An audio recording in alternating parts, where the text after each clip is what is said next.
You're listening to Inside of You with Michael Rosenbaum. Hey, Jason Nelkin, our editor's here. What's up, guys? Jason Nelkin here, the editor.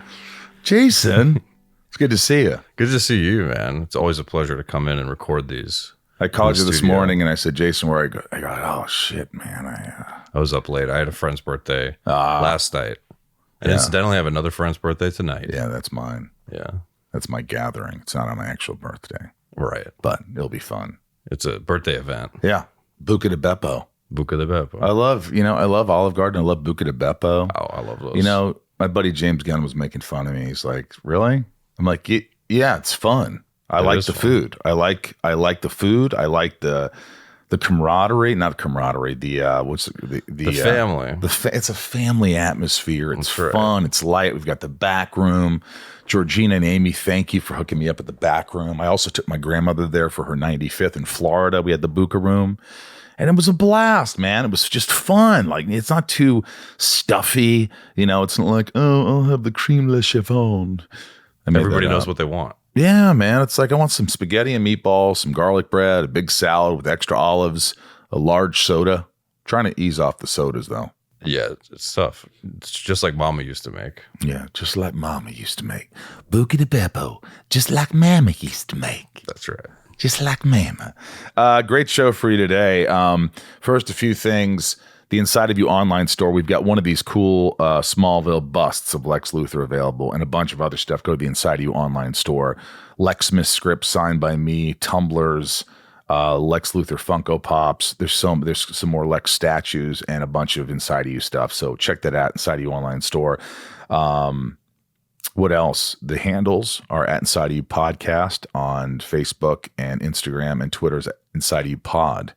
So follow us. It really helps the podcast when you listen, not only, but you write a review and subscribe and tell your friends. We've been hanging around here, Jason. This little podcast has been hanging around, and you know, it's been a good year. You know, a lot of slow years, man, of like, geez, should I be doing this? But it's been picking up a little. I hope it continues, and I really sincerely thank everybody for listening. If you want to contribute, Patreon. Join Patreon, patreon.com/inside of you. Become a patron today. I'll send you a message. Top tiers get a bunch. There's a lot of perks. I send boxes and I write little notes, and it's become a nice family. And if you're a patron listening, by the way, my buddy Robert Brandenburg is a patron, and he's got a coffee shop. And his mom had passed away, and he opened a coffee shop. So he's been having some tough times. So if anybody wants to, fellow patrons, go to, message him maybe. And Brandenburg. Did I say it wrong? Brandenburg? Maybe? I think it's Robert Brandenburg. Oh, if I screwed that up, I'm sorry. I don't know where my mind is today. But it's called Peg's Coffee Shop, or Peggy's. I got to remember now. I'm blank, but I'm giving you credit. My patrons will all look it up. It's in it's a great place and great coffee. He sent me some coffee before. So patron. Also, Tom and I will be in Montreal this weekend. We're doing a Smallville Nights. Kristen Krug's going to be there. Some other cast members. It's going to be a blast in Montreal. If you're close, in the area, in the vicinity, Sunspin, the new vinyl is out. Sunspin.com. It's autographed. There's only like 100 available, and we've sold a shit ton already. Get them. They're awesome. We're so pumped. Jason, are you going to be close to Montreal? Montreal, not this weekend, my friend. Damn. Do you know there's a place called Dildo, Newfoundland? That's wild. Yeah. Different language, though. Mm-hmm. So maybe means something different to them. Carrie Fisher once sent me a postcard and says, "Greetings from Dildo. Love, Carrie." That's amazing. It was amazing. I have it. I kept it. I kept a few things that she gave me over the years. Also, do you listen to my podcast on Stitcher? I got bad news. Stitcher's going away on August 29th. So go to another app, please, and listen. Listen in another app. Look for us on Apple, Spotify, YouTube. Stitcher's going bye-bye. Great guest, Seann William Scott. Look, I don't know if you know this, but Seann is an absolute gem. Such a good dude. He's got a new movie, The Wrath of Becky. It's a revenge movie. It's a bloodbath. It's fun. It's intense. I think everybody should see it. Lulu Wilson's in it. And I also think Seann produced that. I also loved the movie Goon, which we talked about. He did Goon 2 as well. Love Goon. American Pie we talk about life, we talk about a little depression. I appreciate everybody listening, and let's, Jason, I think we should get into this. Let's get into it. Let's get inside of Seann William Scott. It's my point of view. You're listening to Inside of You with Michael Rosenbaum.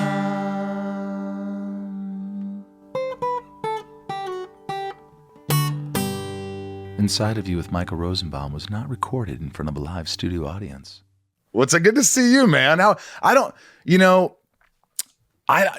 We met. I know we've met a couple times, but like how long? How long? I've been thinking the same thing. I was like, I know we've met, but I was like, when? And it was definitely a long time ago. It probably had something to do with either the WB, Warner Brothers, WB, CW or something. But back in the day, I was probably doing Smallville. I think you were doing Happily Ever After or something. You did an episode or something. Did you? Yeah, but wait, that's when we met? That was like 25 years ago, dude. I'm telling you. And I remember. That was my best work, by the way, on Happily Ever After. Dude, you should see some of my work on Zoe, Duncan, Jack, and Jane. That was some work. Or the Tom Arnold Show. That really did it. Now, look, I'm very grateful and it was awesome, but I look back and I was just talking to Vincent D'Onofrio, name drop, and I was just talking to him about this.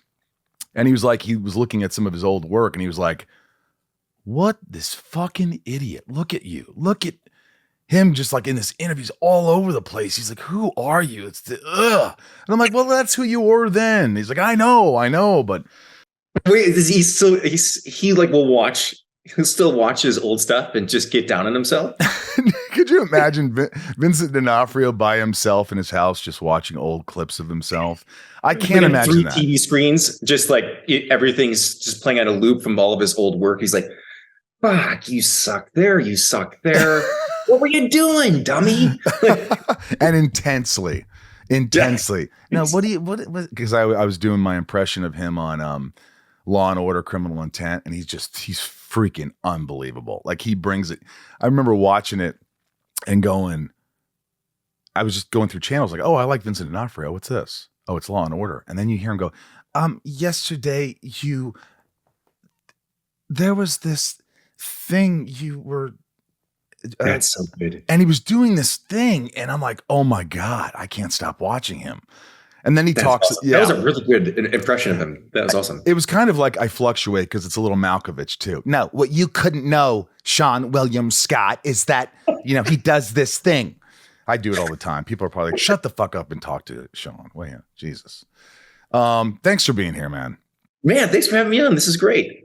I've wanted you on this for a long time. You were one of those guys that always made me laugh, and I'm happy for your success, but I have to be honest, I was envious, jealous. I was going up for a lot of the roles. Dude, where's my car and all this shit? And you got it. And I was like, God, he's better looking. That's why. That's not true. And by the way, you would have been way better at all. I had no idea. You know how it is. It's like you just focus on just trying to get a job, and then, you get it and you just do the best you can. You forget about like all the other actors who would have been way better playing the part. But no. The thing is with you is you commit. You like go for it. Balls out, whatever you're doing. And what I love is like, and I want to talk about this, is the Wrath of Becky, which you're promoting. And a lot of times I always tell the guests, I'm like, sometimes I don't even want to talk about it because I'm like, I didn't like something, or it's hard for me to be honest, or hard for me to lie, but or I'll do it in a very cool way where it doesn't come across. I'll be like, oh man, this is like, but this, I couldn't stop watching to the point where I was like writing down things that really cracked me up and were dark as shit. It's fucking dark, man. Thank you. It is one of those rare movies where I'm actually like excited and proud to talk about it. But I was going to say, by the way, thank you so much. I'm so grateful that you liked it, because it would be awkward. I know what it's like, because I remember a story. I was at a premiere. I don't want to say the movie just because of people that were in it, and I don't want them to be bummed. But it was at the Mann Theater in Hollywood, and it was so bad. The movie's I'm in it, and the movie's so bad. I had my family in town for it. Oh boy. And then and it's just like the energy in the theater was terrible. You could just tell everybody was embarrassed. They were ashamed. They felt sad for me. But then afterwards, the worst part is at the party, people didn't know what to say. So you really know when somebody genuinely didn't like your movie is when they usually say like, it looked like you had a lot of fun making it. Or if they go like, so what do you have coming up next? Yeah. So I'm glad this makes it less awkward for both of us that you actually like the movie. Well, I call it fun comfortable. That's what we call it. What's that? I call it fun comfortable. That's kind of like, it's like I've been in those situations, and I've told this story, but Ryan knows it. He always looks at me and goes, yeah, my Brian's here. But I did this one movie, and my buddy Dax Shepard came to the movie, and he's in the screening. And I had to sit with some other. He was sitting like 4 people over from me, and I had to sit with somebody else. And he texts me in the middle of the movie, and I was looking at my phone because I wasn't that interested really in the movie. And he says, "Bud, this movie's so bad I can't believe I'm not in it." That's awesome. I've done a lot of fun, comfortable movies, by the way. Yes. I mean, it's par for the course. And it's kind of sad. There's a sad element because when you're a kid or a teenager or aspiring actor, you're like, I just want to work. I want to do something. You don't care about fame as much or about success of a movie or a show. You're just like, I just want to work. I want to be a working actor. And then you do a project and it's not enough. It's not enough that you made a movie and you got paid for it and it actually was in a theater or on screen. But now you're thinking, oh, it didn't do well, so that's not good. Or I wasn't good. Or it's like all these these things that you can't control when the kid inside of you just wants to go, I'm in a movie. But you're thinking, you know what I mean? Yeah. How do you deal with that? Did you have any problems with that growing up? Like when you first got your first, I mean, you've been through it. You've done commercials. You worked where did you work? You worked at Home Depot. You worked at the LA Zoo. I had a bunch of like odd jobs. I mean, but to be honest, like I was, obviously so lucky because moved out to LA when I was about 18. And then, I mean, it was about 3 years later that I got American Pie. So it was obviously like winning the lottery. And then, but I think to be honest, like even, every project that I was lucky enough to do, even when there were stinkers, I was always, so on one hand, you're like, hey, I can't believe I got a chance to make a movie. It sucks. The movie's garbage. but I never lost perspective. There was always, so there's that, but then there's also the fear, like, how is this going to damage me? Like, am I going to get another opportunity? So I think I always had that kind of like little kid excitement. I still do, where it's like, I can't believe I still get a chance to do this. But for sure, man, it's painful when they're bad. The little part of you dies inside. Or how about but what about the movies that you watch and you go, I think this is kind of funny, or I think I'm kind of good. But you don't ever receive that. The reviews are bad. No one wants to talk about it. And you're like, I did a movie called Sorority Boys. And I was like, I'm proud of that movie. I thought it was really funny. And my uncle who hates everything, and he liked it. But it wasn't. My uncle likes it. Why doesn't everybody else like it? No, I know. There's a couple of those that I've done where, then you have to walk away and like, I think it's pretty good. Nobody watched it. Like apparently, like what does that say about me? I think it's good. Everybody else thinks it's kind of bad. Yeah, you start to question yourself. I mean, what'd you say? You start asking questions. You start questioning yourself. You're like, am I that good? Maybe I'm not that good. Have you ever done something where you watch it and you're like, I'm fucking great? In your head, you're like, you wouldn't say it out loud except for your girlfriend, your wife, or your best friend, but I'm fucking good in this and I feel good about this. And then no one's giving you the praise that you go, I deserve. Are you fucking kidding me? Did anybody see this? Apparently, have you never had that? No, I'm too hard on myself. I have a hard, I think in the beginning of my career, it was just, it was more was sitting in the theater and trying to figure out like what worked, in the comedies, like what improv worked. And then when it did work, it was really rewarding. Most of the time from the beginning until now, it's like, I'm really hard on myself. I usually, I wish that I could watch something and be like, you did a good job, Sean. I've never been like, You're fucking great. See, now you make me feel like an asshole. No. That's just me. I'm a weirdo. No, I'm kidding. No, look, it's not like everything I do. I go, I'm fucking awesome. I'm awesome. I should be working more. I'm fucking great. I'm saying, look, I'm like, here. If I had to watch my resume, I'd go, ugh. I'm like, yes. Oh, yeah. Oh, all right. That's kind of like, that's sort of the through line. Yeah. Well, that's okay. It's healthy, but it's also, I think, probably healthy to go, hey, you're good. You're good. That's the part you played, and you played it the best that it could be played. You did. That's how I think. Inside of You is brought to you by Rocket Money. Don't go anywhere right now because I'm going to save you money guaranteed. This is a no-brainer. We all have apps and things that subscriptions that we get, and because we want to see a show on some random platform, and then we forget to cancel our subscription, and those rack up monthly, and all of a sudden it's like $100, $200 at the end of the year for all your unwanted subscriptions. Rocket Money will help you. It's that easy. Rocket Money is a personal finance app that finds and cancels your unwanted subscriptions, monitors your spending, helps you lower your bills all in one place. I love these guys. They help me. It sounds sometimes like pocket change to many. Well, it was $4.99, big deal. It adds up.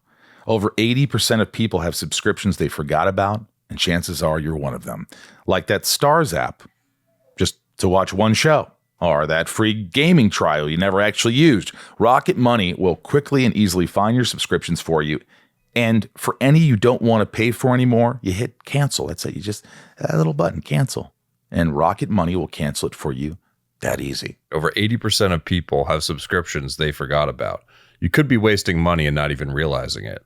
Rocket Money helps you find those forgotten subscriptions so you can stop paying for ones that you don't use. Yeah, most Americans think they spend around $80 a month on subscriptions, $80. The actual total is closer to $200. If you don't know exactly how much you're spending every month, you need Rocket Money. Rocket Money also helps you manage your finances in one place and automatically categorize your expenses so you can easily track your budget in real time and also get alerted if anything looks off. Over 3 million people have used Rocket Money, saving the average person up to $720 a year. Stop throwing your money away.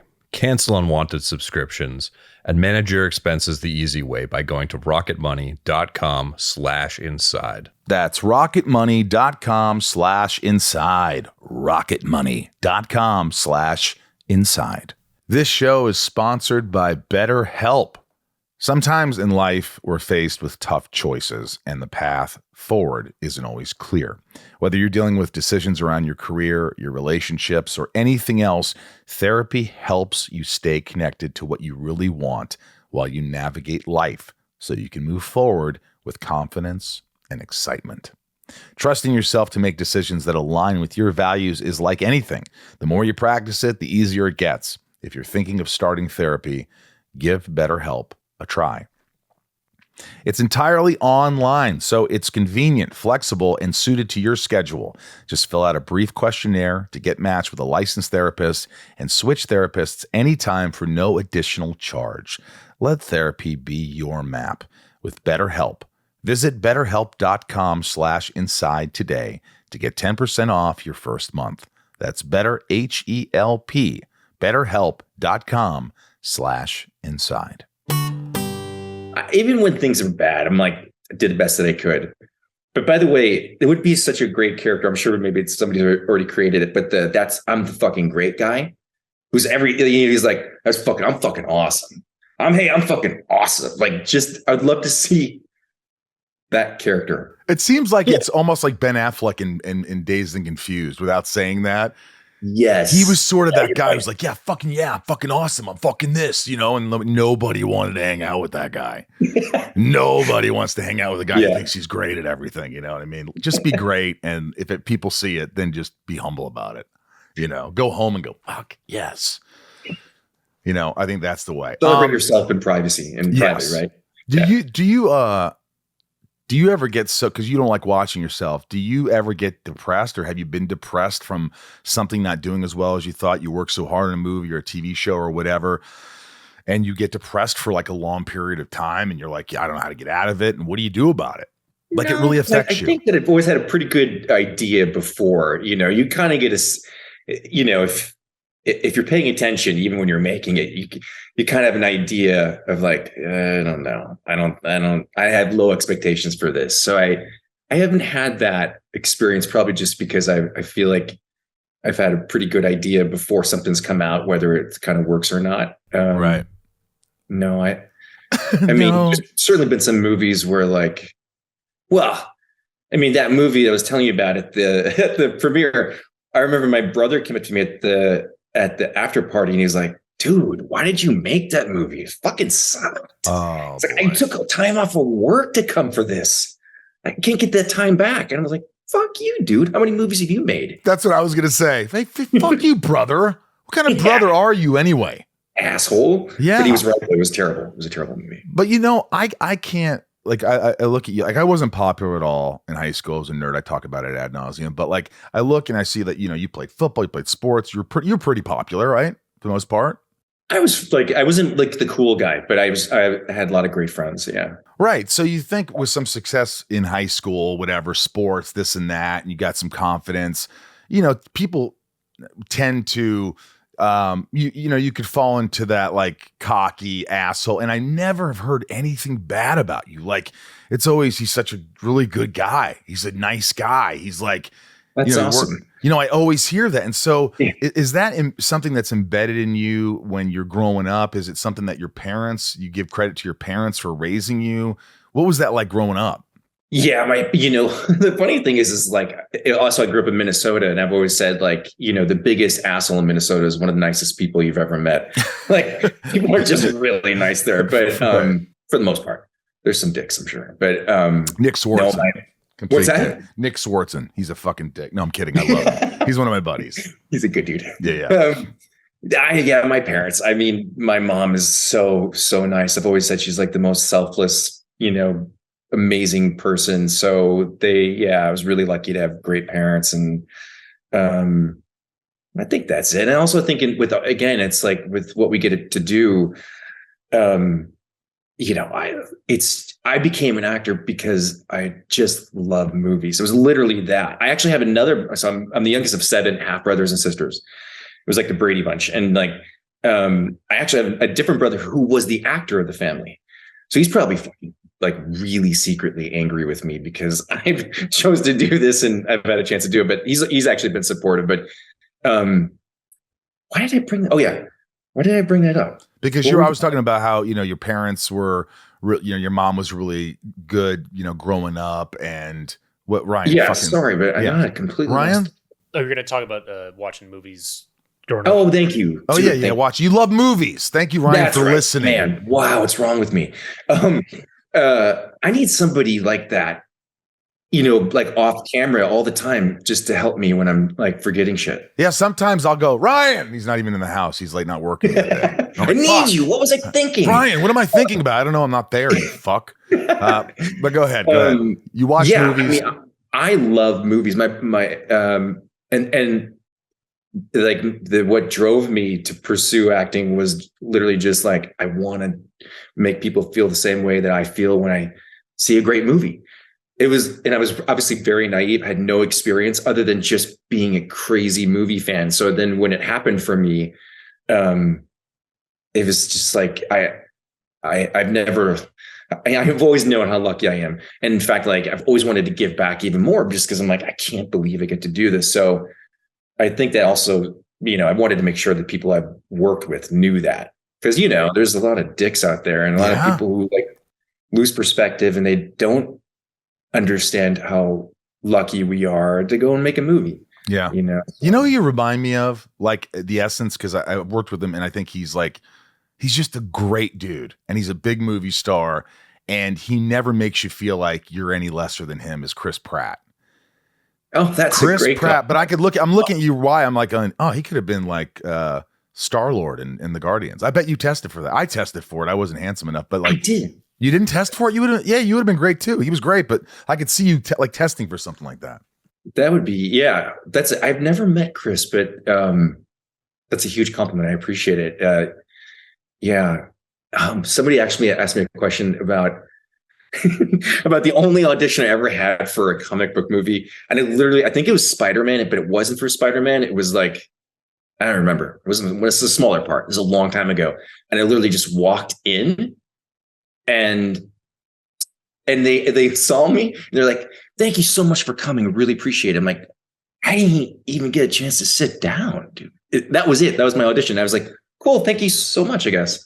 That was it. That was my superhero audition. Do you ever do you let things go? You probably don't audition a ton now, but like when you did audition, do you get nervous in auditions? Do you get nervous on set? Nervous. Are you nervous on set for the first few takes? Do you like until you get into the rhythm? Or you feel that? Do you pressure? Definitely auditioning, man. It was like it's funny, like 98% of the auditions I was just awful, but it was the darker roles early on where I did better and I got closer to getting those parts. But I always had that kind of athlete's mentality where I was like, all right, if you do the best that you can, then that's all that matters. So I think that I felt less rejection that way. I was like, did I do it? Did I do the best I could?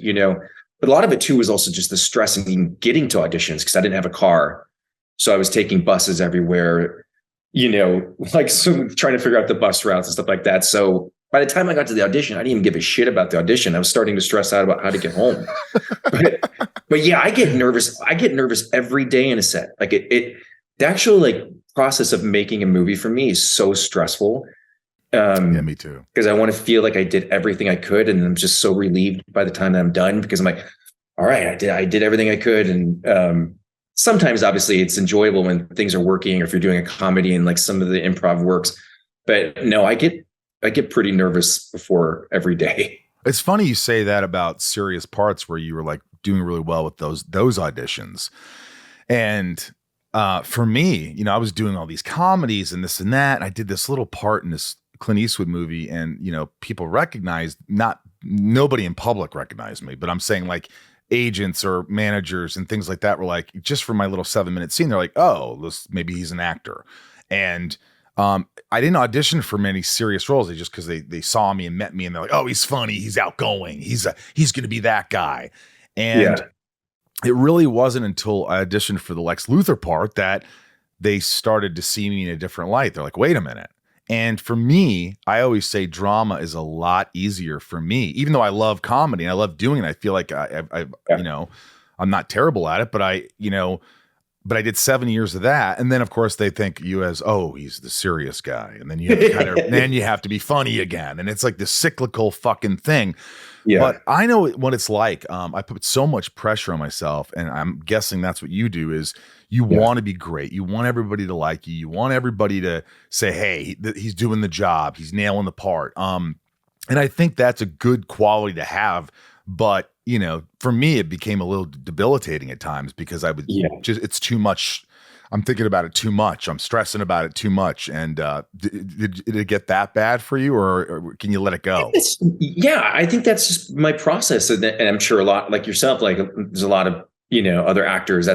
It's how it's just, you just have to accept this is what drives me. And I think like, especially for comedies too, because I never really set out to do comedies. And I have a good sense of humor. I like to laugh. My family, you grew up in Minnesota, like you have to have a good sense of humor. It's cold as shit up there. Like, great place to grow up, but it is cold. But I think that with comedies, especially because I would like to improvise and I would, go to the set, in some of these comedies and have a bunch of different ideas. And then those ideas would, create like other ideas. And so, and then the pressure of being like, this is a movie. I just know I can't have any regrets.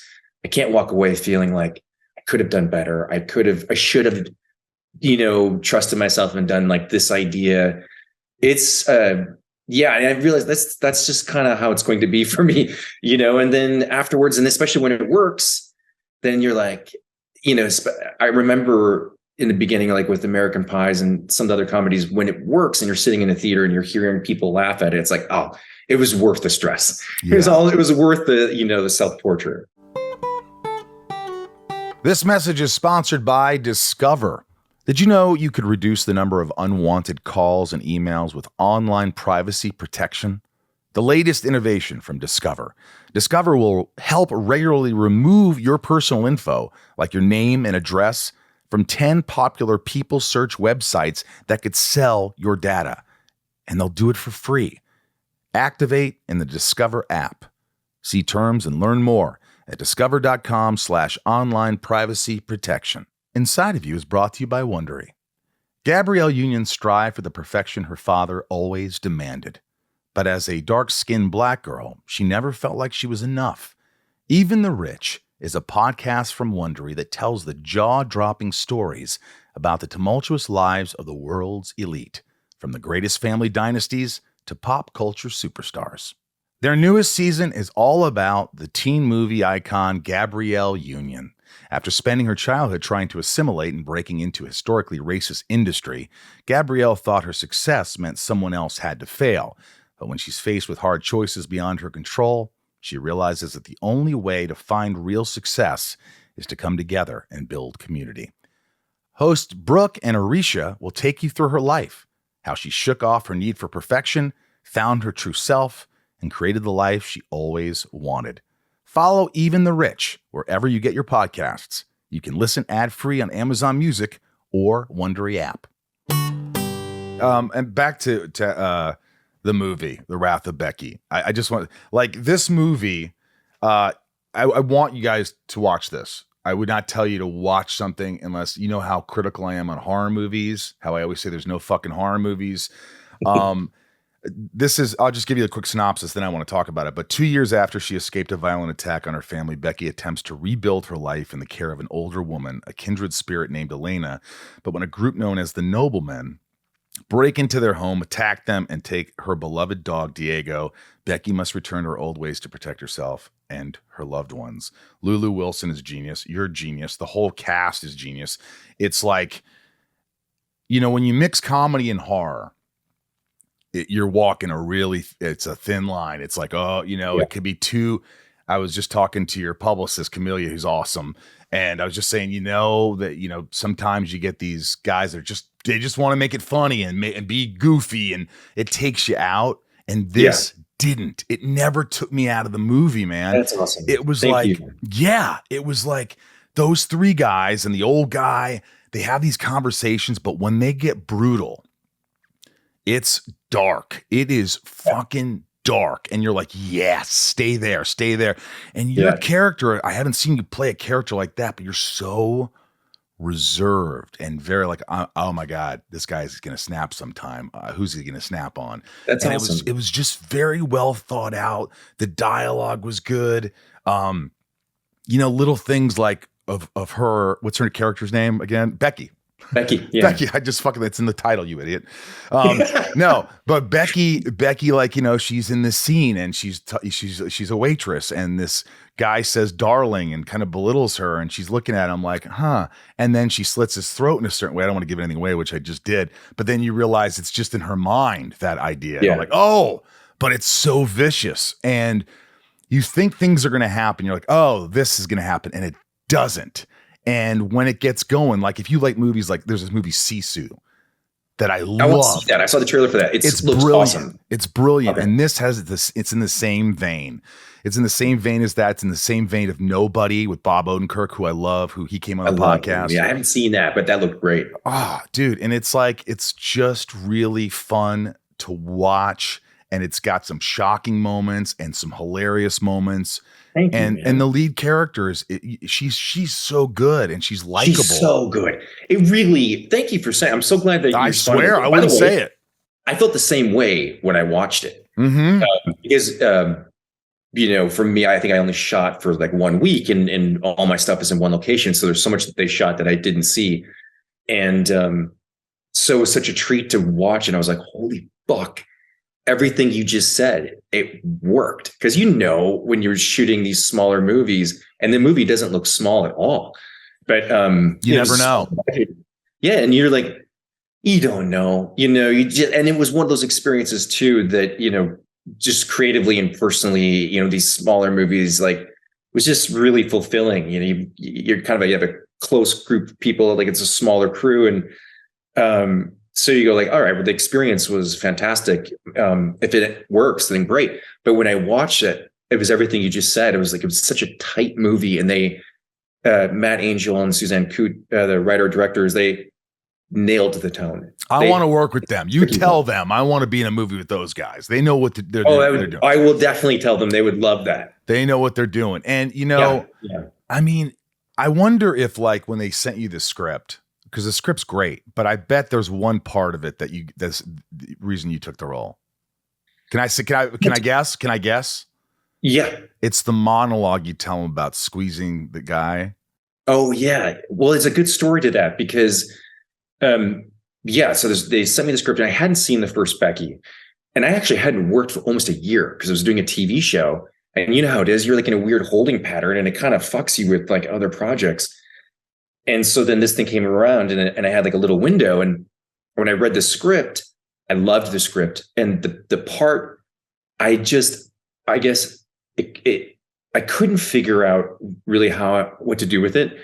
And then it just had some ideas and I wanted to see if they'd be open to hear my ideas, and they were. And so, one of them, they had a monologue in there, but I said, what if the guy, because with that monologue, and you don't have that much time that you spend with this character, is like, here's an opportunity to really share who this guy is, create more of a threat, and get an idea of his history. So it just raises the stakes. And I just said, if he had he was, ex Army Ranger, that whole monologue it was like a combination of like, it was a real collaboration.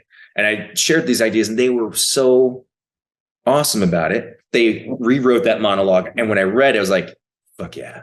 It's like, that was it for me. And that really informed the rest of the character. So the character became quite different than what was on the page. And again, it was like, never having a chance to do something like this, it was really fantastic to have filmmakers that believed in me and believed in some of these ideas. And it made it, just made it a great experience. And then, to hear, someone like yourself, liked it, it was a treat because again, I haven't heard anything like this. I know. And you're right about character. It's like a lot of times they'll just have, these are bad guys. But when you have backstory, subtext to a character and you have a little insight to what he can do, it makes everything you just kind of go, this guy's got a dark side. And it just doesn't skip by that beat. I love that beat. It's important for the movie. And it's really good. I mean, there's some great lines. There's I always love, when I watch Return of the Living Dead, one of my favorite movies. It's hilarious and it's dark, but there's all these lines in it that I just remember. And there's lines she says, one of the characters says, I guess you missed my brain. Oh yeah, that's right. And I was just like, holy shit. Yeah. That is fucking awesome. You guys have to see it. I'm not going to. By the way, how about when, sorry to cut you off, but one of my favorites though is when the Twig character, when he's he's on the ground and he's like, don't. I promise I'll stop saying bad things about women. I have a kid, please. And she's just about to kill him. She goes, what's his name? What's his son's name? His performance is Courtney Gaines. He's like, it's Adolf. And it was just it was just, it was I'm going to teach my son morals. I'm going to teach him. I'm going to make sure he's a good boy. What's your son's name? Adolf? He's raising a Nazi. I died. There's so many little gems in there, and it's dark. If you're a horror fan, you're gonna love it. If you like comedy, you're gonna love it. It's just it's shot well. The acting is great. I mean, it's another one of these things. I'm a big fan of the movie Goon. I mean, I know a lot of people are. Oh shit, that's awesome, dude! I'm a huge hockey fan. I've played my whole life. I play every Monday night. I have friends who are in the NHL. I love hockey. And that movie was, I know why everyone loved it so much. I know why it became this cult thing. That's great. And thank you. Did you must have played hockey, no? No, I played baseball, basketball, and football. A lot of my friends played hockey, but because the character's not supposed to really have played hockey because you could see in the movie. I think he was supposed to be a better skater, though. I don't think he was supposed to be a hockey player, but I just remember when I met with Jay Baruchel and Evan Goldberg and Mike Dowse, and I fucking lied hard. I was like, yeah, I can skate. They're like, you sure you can skate? I'm like, oh, come on. Grew up in Minnesota. Of course I can skate. Oh my God. So then we get up to 2 weeks before we're supposed to start shooting the movie. And I did, we had skate, camp. And then when they saw me and I was like ankle skating, I don't even think they were so nice to not even say like, what the fuck? I think there was just like a quiet understanding of like, oh, I guess we're going to have to tweak the character a little bit. Because the only time I could stop is if I skated right into the boards. So they just incorporated that into the character. But kind of worked for it, I think. But those scenes, like the scenes with, what's his name? Liev Schreiber. Just incredible. You both like go toe to toe. You're such different personalities in the movie, but you're both so tough. And I buy it. And there's this it's just such a, if you haven't seen Goon, I don't know where you are because it's another one. But but it's funny because, somebody goes, Michael Rosenbaum, first they say, who's that? But I will say, they'll say, oh, this, but you have so many moments in so many good movies. Like the scene in Old School is one of the, if not my favorite moment in the movie and most people's. That's awesome, that man. movie with Will Ferrell. And it's just like, when you get these opportunities and you're on the set with Will Ferrell, I guess those nerves are coming in, right? You're definitely like, oh my God, I gotta be good. I gotta be fucking great. How many takes do you do on something like that? Oh man. Also, Vince Vaughn was on set too. So it was like, oh God, holy shit, man. You got these two giants, they're like, I don't want to let these guys down. But that was hard to not, I think that what helped me to not fuck up takes was I didn't want to disappoint Will. I didn't want to screw up what he was doing. Yeah. So tried to stay in it. But the good thing was that my character is entertained by remember, I think once he shoots himself in the neck with a dart, I'm like, that's fucking awesome. So I was able to at least, if I had to play it straight, that would have been impossible because he was adding stuff. He was adding like, I like you, but you're crazy. And then the other line that he added that it kind of gets lost as he walks away and he's like, so tired. Yeah. I'm so tired. I'm so tired. Dude, it's so funny. I want to watch that scene again. You know what I'm talking about, Ryan? Of course. It's just one of the most memorable scenes in comedy history. And it's just shocking too, because you don't expect the gun to go off. He's just kind of looking at it and yeah. Oh, what did you say to him? You go, that's fucking awesome. Yeah. And I think what does he say? Also Todd Phillips too, right? He's just like such a brilliant filmmaker, but and it was his idea, Todd, to like slow down the vocals. But the other line too, like, you better pull that out, man. Pull it out. The dart, you got a fucking dart in your neck. So when you shot that, you had no idea it was going to be slow motion. You're like, oh, this will be kind of funny. And when you saw it, it's 100 times funnier than it would ever have been. I couldn't believe it. I thought it was funny, but like, yeah. And when they did that, I was like, it just changed everything. It's the funniest scene in the movie. Now that I think of it. No, there's some funny scenes in that. There is when he's running around naked and blue and there's a lot of great stuff, but that is just that it's an epic scene.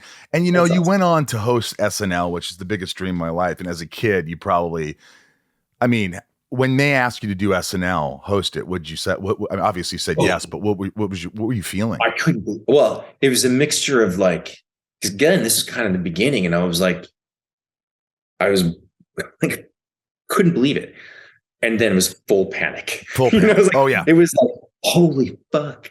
Like I can't believe this, and I was like, I don't know if I can do it. I've never done anything like live TV. Never, that was the most scared I've ever been. But it was a few weeks after 9/11. And I remember my best friend saying like, because I was like, I think we were doing press for like one of the second American Pie movie. And I was so like nervous about SNL. And he's like, listen, there has never been a more important time to try to make people laugh. So I just leaned into that. But that whole week, I don't think I didn't eat anything. I was so stressed. But then when we did it, you do, I think, 2 performances. One's taped a little bit earlier. And then you just, like you say, there's only 2 ways to go. Either commit or you're in this awful like limbo world where you're making the entire country uncomfortable because they can see your fear. But yeah, it was an incredible experience. But yeah, I couldn't believe it. Still can't believe I got to do it. And maybe I'm wrong, but isn't like Will Ferrell, the greatest Will Ferrell moments, isn't your moment in there on the best one of them?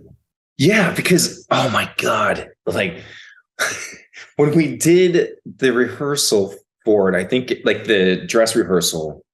Yeah, it's in the office scene, right? And he's like wearing a patriotic like flag or whatever. Yeah, but they're like Speedos, I think. Yep. And when we did the dress rehearsal, he propped his leg up, and you could see his balls. The inside of his leg was like all like a raw steak. It was fucking crazy, and because he was training for a marathon, I think, and he chafed. And so when we did the thing on live TV, his balls were out. I mean, balls were there. He had a weird raw steak leg. It was really hard to not. And you don't see that on film. You don't see any of that. No, but I think that's why. I mean, also he's hilarious. So, but if you watch that scene, I think Horatio's laughing, Amy Poehler's in it. Like, so I think part of it is like his little ball was like, I'm sorry, I'm not saying Will has a little ball, but like his ball, but his balls were hanging out. Just saying hello. I remember when I was a kid. This is a complete non sequitur. I was on the couch with my dad, and he just was swimming, and he had these little blue trunks on, and he was just sitting there watching the Mets, sitting on a towel, and I looked over and I saw one of his shiny balls, and I just remember going, "Dad, one of your balls is hanging out of your pants," and instead of going, "Jesus Christ," he fucking turned it on me. He got so mad, he blew up. He goes, go to your fucking room. Get out of here, you animal. Get out. They are not your balls. That's the funniest response. Dude, I was like, what? Why are you yelling at me? They were your balls hanging in your pants, Shirley. Get out of here. That's fucking funny. I swear to God, my dad was so like. What did you feel afterwards? Did you go inside in your room? You're like, I go, what did I fucking. I remember going upstairs. No, I remember. And I slammed my door, and the lock always fell off. The handle always fell off. Cheap shit. And I remember going, I'm going to get off camera with this. What did I do? Did he respond? No. I came down like 2 hours later, and he didn't make eye contact with me the rest of the day, and it was weird, but he was weird like that. He's really like, he didn't like to talk about private parts. Didn't like to talk. I never saw him naked, nor would I want to. I never there's a lot of stuff. It was just, my parents were very kind of closed off. They didn't share that stuff. They didn't, but if something was with me, they would fucking throw it at me. Like my grandpa Lou had this giant sack. Like, I don't know if it was elephantitis or whatever, but I remember in the car with him on the ride. I don't know why I'm talking about this, but I remember on the car ride home with my parents back to Indiana, I go, "Hey, Dad, what's with Grandpa Lou's balls?" He goes, "Show some respect for your grandfather." And then I go, "Sorry." My mom goes, "It's not even his grandfather." She's like on Valium and stuff. And she's like, "It's not even his." I go, "What?" My dad's like, let's not talk about this. What are you doing? And my mom's like, "When your grandmother was young, her father left her, and then Lou came into the picture. Big ball Lou." And I go, "Oh, sweet. So he's not my biological. Okay, so I'm not going to get these big nuts." That was my fear, that I was going to get these big balls. Wait, have you done anything with your family? I mean, this story is hilarious. I write all this stuff down, but this is going to be in my graphic novel for sure. Either that or it's going to be in a movie. It's like, because my parents growing up, you would not believe the shit that I went through.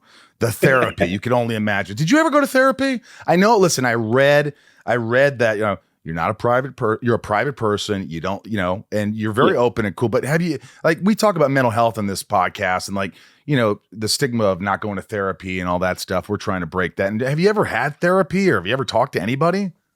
Yeah, you know what? A while ago, actually, after filming Goon, I was like, I had well, before Goon, I had lost my dad, and my dad passed away, and then the other family members, like 4 or 5 family members, passed away. Like, I mean, in a short period of time, it was like a year or 2 years, and I'm like a, very upbeat, positive, optimistic person, and when that happened, it was like I was so. I mean, obviously, was just devastated, and then I just thought I'd lost. Like, how am I ever going to get that joy for life back? And I always thought, like, I don't need to talk to anybody because I know I'm sad. Like, what am I going to just repeat what I know? And then finally, I was like, I really needed to talk to. I really needed grief counseling because I wasn't.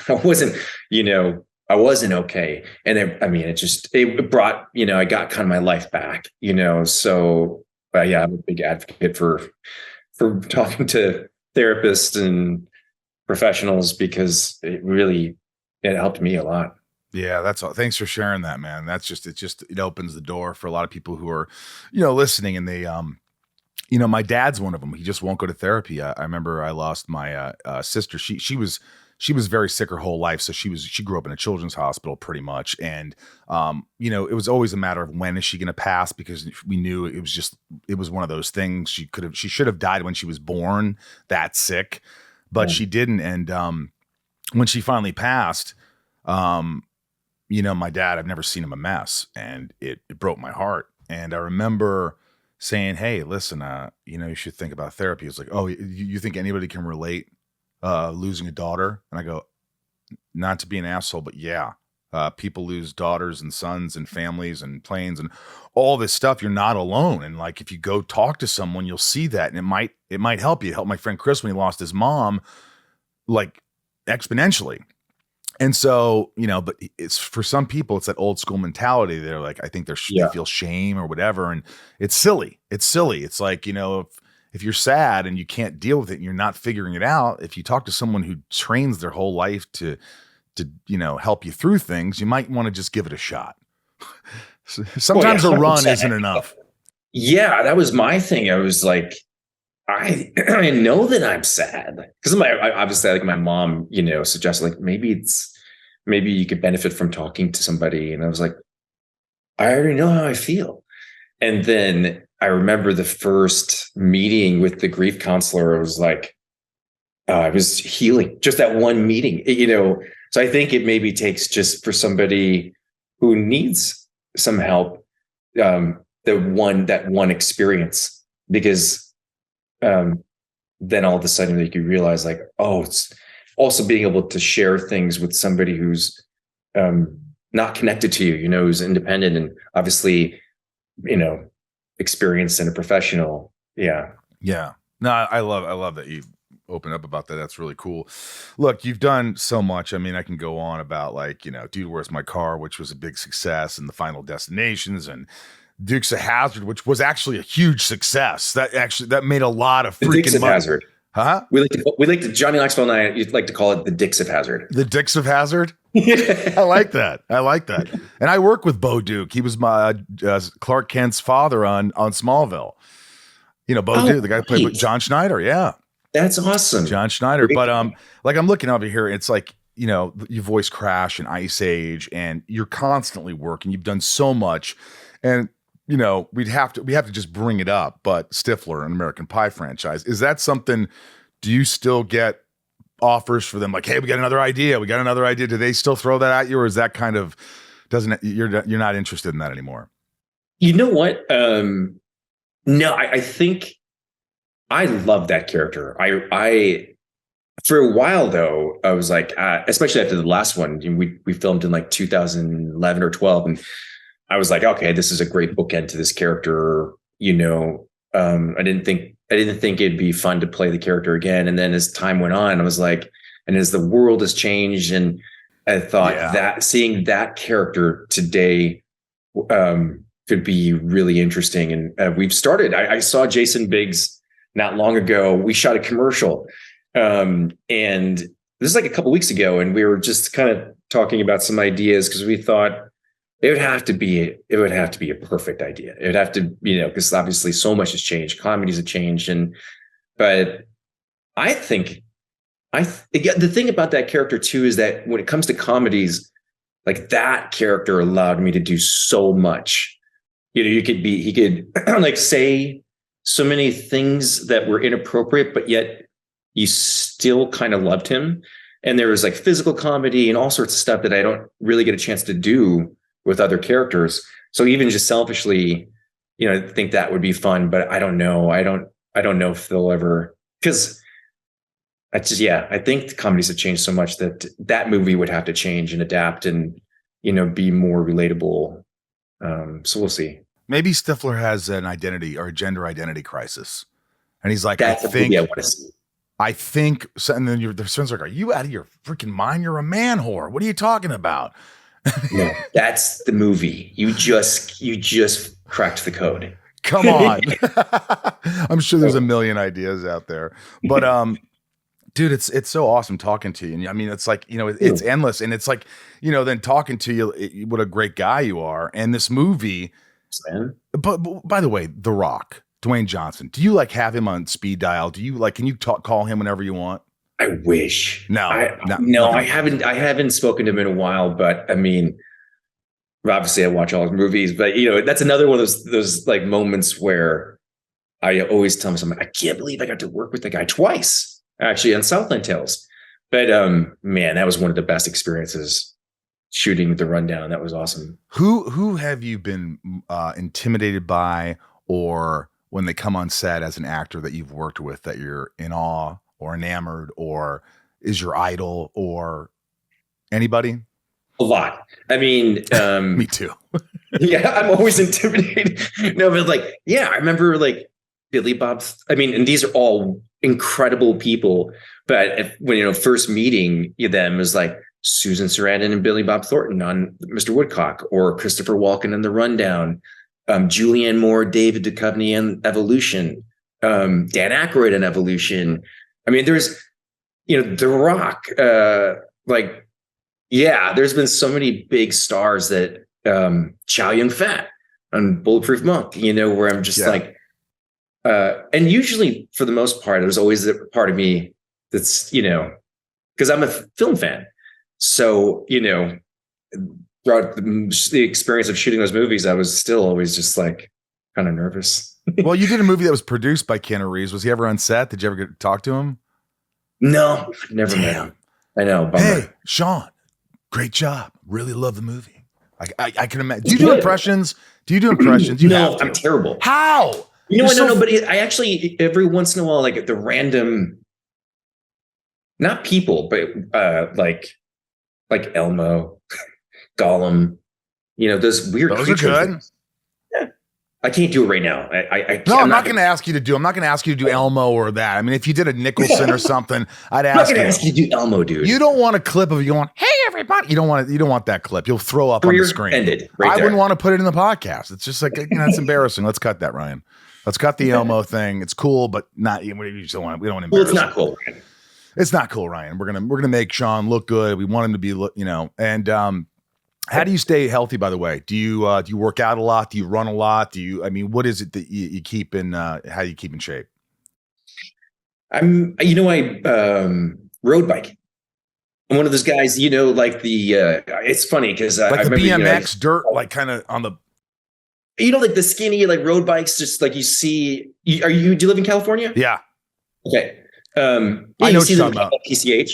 And so I used to like make fun of them. They'd all wear like the same little outfits and stuff, and they're like weird bikes. And then, my buddy introduced me to it, and I was like, holy shit, I love it. So I'm wearing the outfit.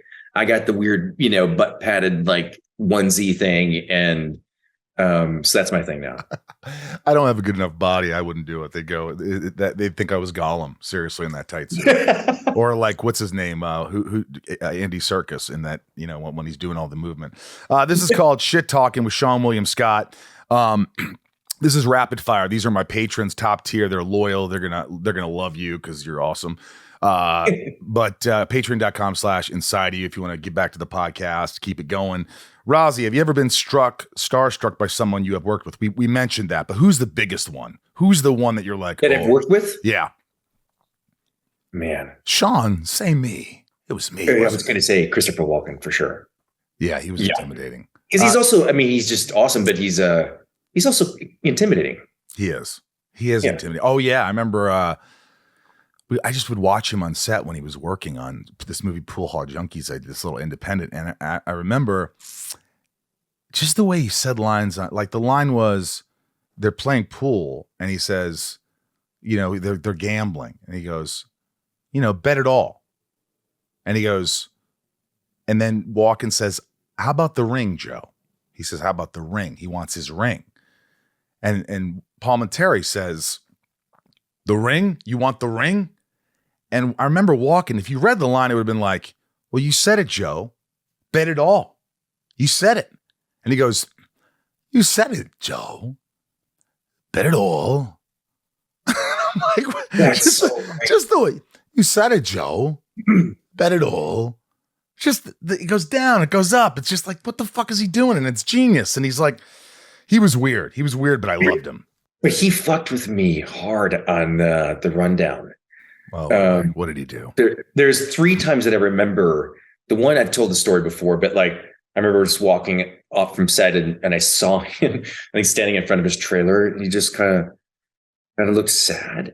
And I was like, man, can't Christopher Walken looking sad by his trailer. So I walked over to him and forgive me because I have told the story before, but it helps with the other ones. But like, I didn't know what to call him, like Chris or Christopher. Wait a minute. So I told this story. That happened to me. Is it about the Flash? Yeah. Did you say his full name? Yes, I said. I swear to God, I said, "Are you go tell the story? Tell it." Sorry for interrupting, but it's no. But I would always call him Christopher Walken. Did you call him Christopher Walken? No, tell your story. Start over. Okay. I'm going to cut that out. Cut that out, Jason. I interrupted. Okay, I'm an asshole. Say it again. Okay. Go ahead. No. So I walked up to him and I was like, hey, Christopher Walken, are you okay? And he goes, I can't do his voice, so let's do mine. But he's like, yeah, I'm good. I'm a little sad. You know, it's my birthday. So I'm like, holy shit, dude, it's your birthday. We fucking got to get these people to get you a cake or something. He's like, no. I don't want a cake. I'm just kidding. It's not my birthday. I'm like, what? He goes, yeah, it's not my birthday. I was like, what the fuck? I walked away. And then like an hour later, I hear people singing happy birthday and bringing him a cake. Oh no. What he said was, he goes, it's not my, I didn't say we got to get him a cake. He goes, when he admitted it wasn't his birthday, he goes, no, it's not my birthday. But he goes, like, I bet you if I told people it was, they'd bring me a cake. So that's when like an hour later, I heard people singing happy birthday and bringing him a cake. And he looks, past it and he winks at me. I'm like, what the fuck? So the second thing that happened was he came over to me. We were on set and Dwayne was on set and he goes, just walks up to me and he'd always go, hey, dude. And I was like, oh, hi, Christopher Walken. And he goes, do you know where I can get a nice steam? And I was like, a steam? He goes, yeah, I would like to get a nice steam. So I said, yeah, hold on a second. I went up to Dwayne. I go, hey, dude, Christopher Walken wants a steam. Do you know where he could get that? He's like, fuck am I supposed to know where to get a steam? I go, sorry, you're right. So then somebody told me of like a spot. I go, Christopher Walken, there's a place called Burke Williams. And apparently they have, a place where you could get a nice steam. And he goes, do you think there'd be a lot of pretty men there? And I'm like, I'm sure there is. He's like, and he looked at me and he winked and he walked away. And I was like, so then like a couple weeks later, he walked up to me and he goes, the Rolling Stones are playing this October. I'm like, holy shit. Hold on a sec. I go up to Dwayne, go, dude, Christopher Walken wants to go to the Rolling Stones with us. They're playing this October. And Dwayne looks at me and goes, dude, it's November. And I'm like, and then I went over to Christopher, and then he looked at me and he winked and he just walked away. That's what he would do all the time. He was just fucking with Seann William Scott. But the funniest part is Christopher Walken. Like, the fact that you're calling Christopher Walken. With me, it was just quick. I went up to him. I said, I was nervous. Should I call you Mr. Walken? Should I call you Chris? He goes, I don't know. He goes, call me Flash. No And then way. he walked away. And the next day, I tell the story many times, and I just said, hey, to my friend Anson, I go, Anson, watch this. Hey, flash, nothing. Flash, nothing. Finally, he turns around and goes, what? Are you talking? What are you talking? And walked away. I was like, what the fuck is going on here? Oh, so you did the same thing with you. He messed Yeah, he with fucked you. with me too, but he fucked with you a lot more.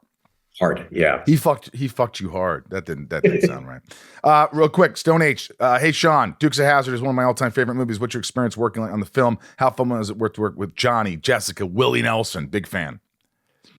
That's awesome. It was a ball. Also, Burt Reynolds was amazing. Man, he's a legend. So it was one of the most fun experiences I've had, and Johnny Knoxville's just one of the best.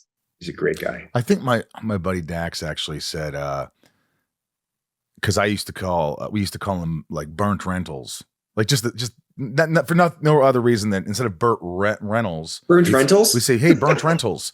So he was working with him like a lot, and they were working a lot together. And finally one day he goes, burnt rentals, what's up? He goes, yeah, don't call me that again. And that was it. He thought he could just do it. He was like, no. Lex, during the filming of Jackass 3D, did any of those guys prank you off camera? No, but I was ready for it. But I think because I gained a bunch of weight for Goon, and they didn't know that. So I think that they all looked at me, they're like, oh, poor guy, he's kind of chunky. So I think it helped me to, otherwise I think they probably would have done something nasty. I'd been in better shape. Did Johnny ever play any kind of prank on you, or is there any kind of fun story that you haven't told that you can't tell? I think I kind of made it. I think I told him right in the beginning, like, I really, please don't fuck with me. Just don't do anything to me. Right. Like, I don't want to be stressed out. I'm trying to do a good job in this movie, but I don't want to be thinking like something fucked up is going to happen. He was very respectful to that, but I don't know why I keep thinking this one moment, but we were shooting at somebody's farm. and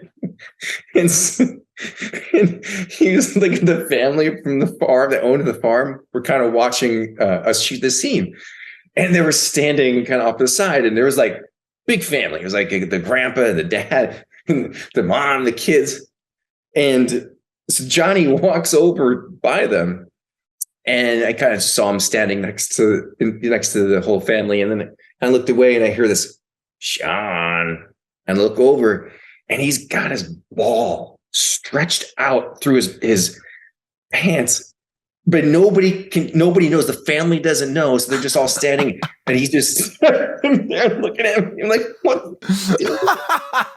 I mean, that's not even shocking to hear at all, but it's brilliant. It was so great. He like stretched it out. And he just let it dangle there, and I was like, and it just for me to feel uncomfortable and laugh. Check out my bubble gum, Sean. Check out my bubble gum. My bubble gum balls. It's funny, as I remember we wrote this movie like years ago, 10 years ago, and we had all these people attached, and I always wanted you as the role, and the movie ended up not getting made. We were in prep and we were scouting, but I always wanted you as the lead. I was directing it. It was like John Heater and Seth Green and Swartz and a bunch. It was what happened with it?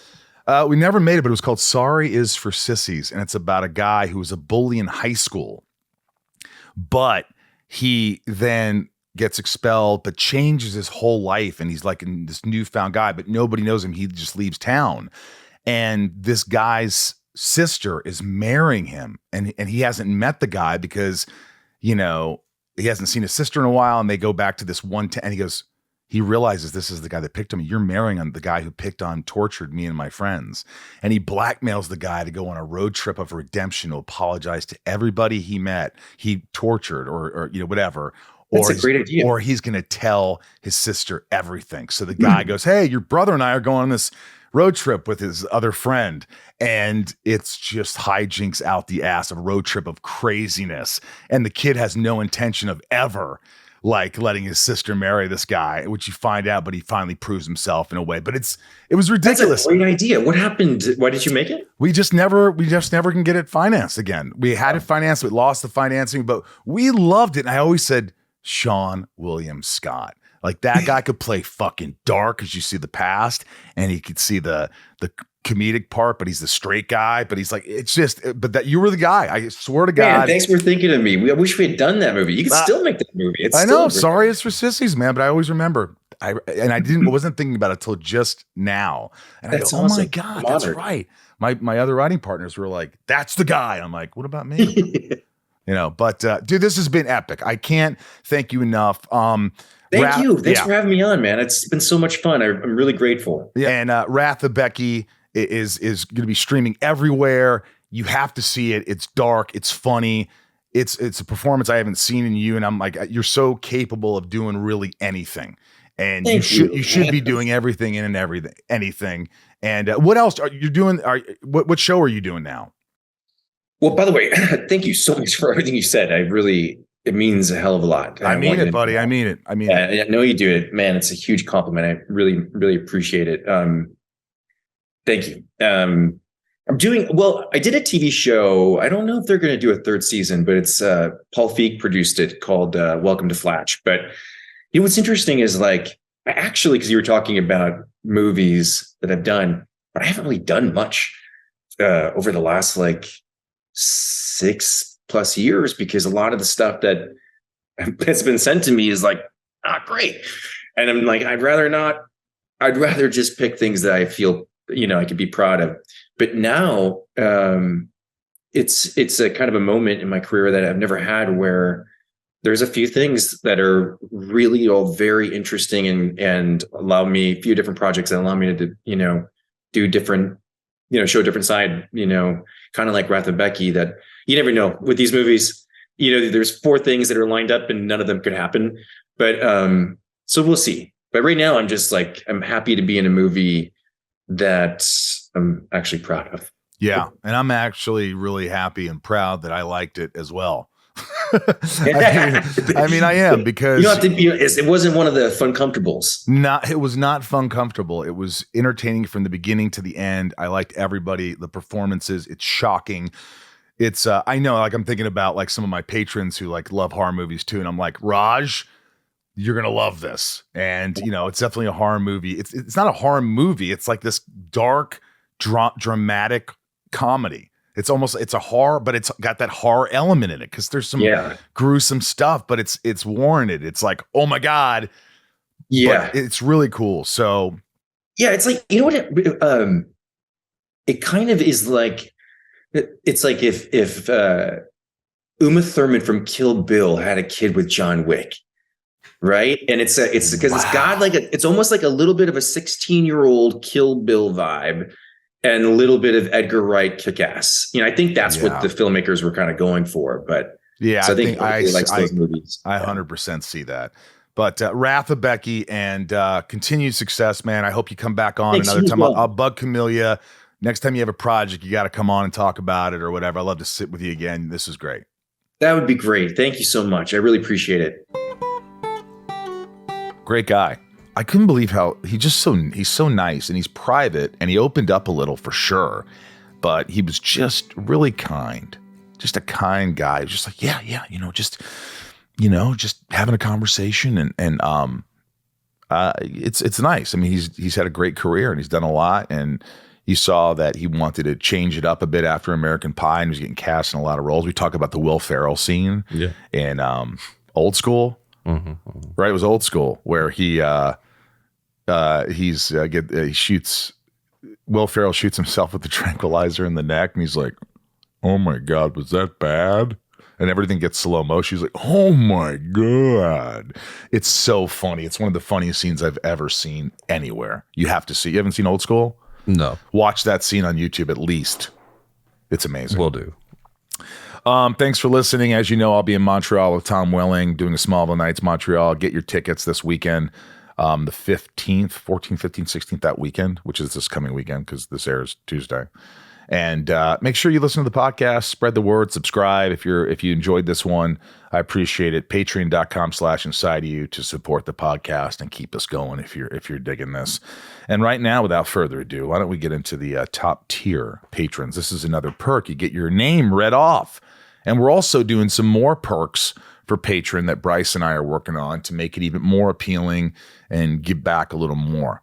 Someone asked me, do you write the little notes that you every couple of months, the boxes? I'm like, yeah, of course I write. Who would write that? I write them, and I it's not just like, hey, thanks, bye, Michael. It's like I write a note to each person. Yeah, you guys matter. You matter to me. All right, here we go. And me. Nancy D, Leah K, Little Lisa Yukiko, Jill E, Brian H, Nico P, Robert B, it's Brandenburg. Robert? Oh, hang on. What did I say in the beginning? Robert. Brandenburg, I think. I said I Brandenburg. believe that's it. Yeah, good. Coffee. Support that guy. Jason W, Sophie M, Jason Weaver, Dreamweaver, Raj C. I'll never pronounce your last name, Raj. I just won't never be able to do it. Raj Chakrawarty. Joshua D, Jennifer N, Stacy L. What was that song? Stacy's mom has got it going on. Stacy's mom has got it going on. Yes, she does. Jamal F, Janelle B, Mike E, Eldan Supremo, 99 more, Santiago M, Santiago, waiting for my sorority boys statues and my Lex Luthor statue. You're amazing. Thanks for all the hard work.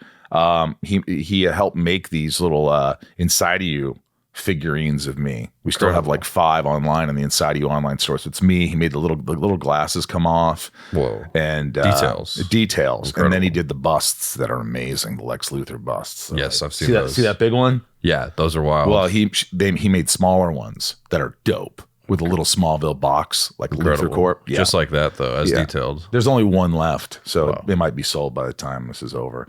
Chad W, Leanne P, Maya P. Got me a Red Bull once at a convention because I was tired. Very nice, Maya. Maddie S, Belinda, and Dave Hall. Hello, Michael. It's Dave Hall. I've heard you guys. I love Dave Hall. I've heard you guys love Dave Hall. I love Dave Hall. Sheila G. Brad D, Ray Harada, Tabitha T, Tom and Talia and Betsy D. We're going to be doing a Zoom soon. Zooms, you can get Zooms on the sunspinband.com or sunspin.com. You can get all Sunspin merch. Our albums are up and on. Vinyls available, autographed on the sunspin.com. Remind me to say that, to add to the beginning. Corey K, Dev Nexon, Michelle A, Angel M, Rhiannon C, Jeremy C, Brandy D, Yavor. What for, Yavor? Joey M, Eugene and Leah. I still owe them something. Their baby was crying at a thing at the con, Smallville Nights, and I had to kick them out. Yeah. Well, Eugene stayed and let Leah suffer with the baby. Corey, Heather L. Shout out, Leah. Shout out to Leah. Jake B, Angela F, Mel S, Caroline R, Christine S, Eric H, Shane R, Andrew M, Tim L, Oracle, Amanda R, Jen B, Kevin E, Stephanie K, Jorel, Jammin J, Leanne J, Luna R, Mike F, Stone H, Brian L, Aaron R, Kendall L, Meredith I, Kara C, Jessica B, Kyle F. We got Marisol, wonderful Marisol P, and wonderful Andrew M, and Estevan G, Kaylee J, Brian A, Ashley F, Marion Louise L, Romeo the Band, Veronica Q, Frank B, Jen T, Nikki L, and April R. Thank you guys. Thank you newcomers. Thank you oldcomers. Thank you, everybody. Thank you, everybody, for sure. And that's all I really have to say. Thank you, patrons. Patreon.com/InsideYou. Jason, thanks for being here. Great to be here. Thanks for having me. Yes. Always a pleasure. From Michael Rosenbaum in the Hollywood Hills of California. I'm Jason Elkin. Ryan Tez. It's not here. Ryan Tez is not here. Tez. We love you. A little wave to the camera. We love you. Be good to yourself. We'll see you later.